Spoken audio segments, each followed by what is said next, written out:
মানুষ অনেক সময় বলে না যে ছোটদের কাছ থেকেও বড়দের অনেক সময় শিখতে হয়। কথাগুলো কিন্তু বাস্তব।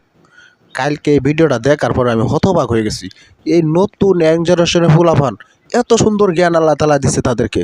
ভাই তোর জন্য দোয়া এবং ভালোবাসা রইল। ভিডিওটা আগে দেখেন, দেখার পরে আপনিও বুঝতে পারবেন। দিক দেখাবেন ৭১-এ যে আলবদর পরে রাজাকার বলে এই দিকটা দেখাবেন। আমি আপনাকে একটি কথা ব্যক্ত করতে চাই। হযরত উমর রাদিয়াল্লাহু তাআলা আনহু তিনি যখন ছিলেন তিনি কিন্তু মুসলিম ছিলেন না, তাই তিনি কিন্তু ইসলাম ধর্ম গ্রহণ করেন নাই। পরবর্তীতে মহানবী সাল্লাল্লাহু আলাইহি ওয়াসাল্লাম আল্লাহ তাআলার কাছে নিচে চায় যে তৎকালীন আরবের যে কোনো বড় দুই নেতার একজনকে আল্লাহ আমার করে দাও, এবং মহানবী সাল্লাল্লাহু আলাইহি ওয়াসাল্লামের যে কোরআন সে তিলাওয়াত শুনে সে কিন্তু মুসলিম হয়েছে। এখন কি আপনি তার পাস্টের সাথে তার প্রেজেন্ট তুলনা করবেন? আপনি এতই মূর্খ হয়ে গিয়েছেন, আপনি চেতনা ব্যবসা করবেন। যে ৭১-এর কথাই আমি ধরি, যদি আসলে জামাতে ইসলাম রাজাকার হয়ে থাকতো, কেন মুজিবের সময়, জিয়াউর রহমানের সময় এই জামাতের কোন নেতাকর্মীকে রাজাকার বলে শাস্তি দেওয়া হয়নি?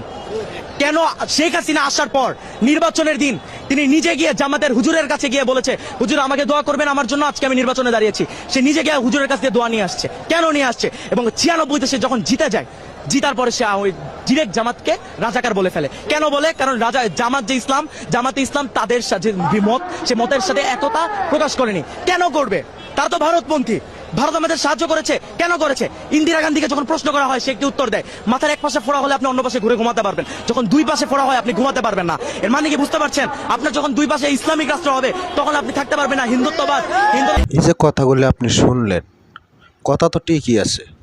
যখন এই ৭১-এ দেশ স্বাধীন হয়েছে, শেখ মুজিবুর সাহেব এই দেশের প্রেসিডেন্ট হইল, হ্যাঁ, তখন তো জামাত ইসলামকে রাজাকার বলে ঘোষণা দেয় নাই।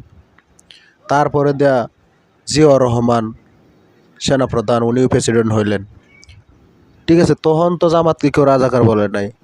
কিন্তু এখন আইসা সবাই রাজাকার রাজাকার করে। তখনও তো এই দেশ থেকে জামাতকে কেউ দৌড়ায় দেয় না। জামাত তো অনেক আগের সংগঠন, ঠিক না? অনেক আগের সংগঠন, তখন তো কেউ দৌড়ায় দেয় নাই। কথাগুলো কিন্তু ভাই গভীর থেকে চিন্তা করতে হয়। ছেলের কথাগুলো আমার কাছে খুবই ভালো লাগছে, যে এখনকার পোলাপানেও যে রাজনীতি নিয়ে গবেষণা করে, আমার কাছে খুবই ভালো লাগছে ভাই। ধন্যবাদ সবাইকে।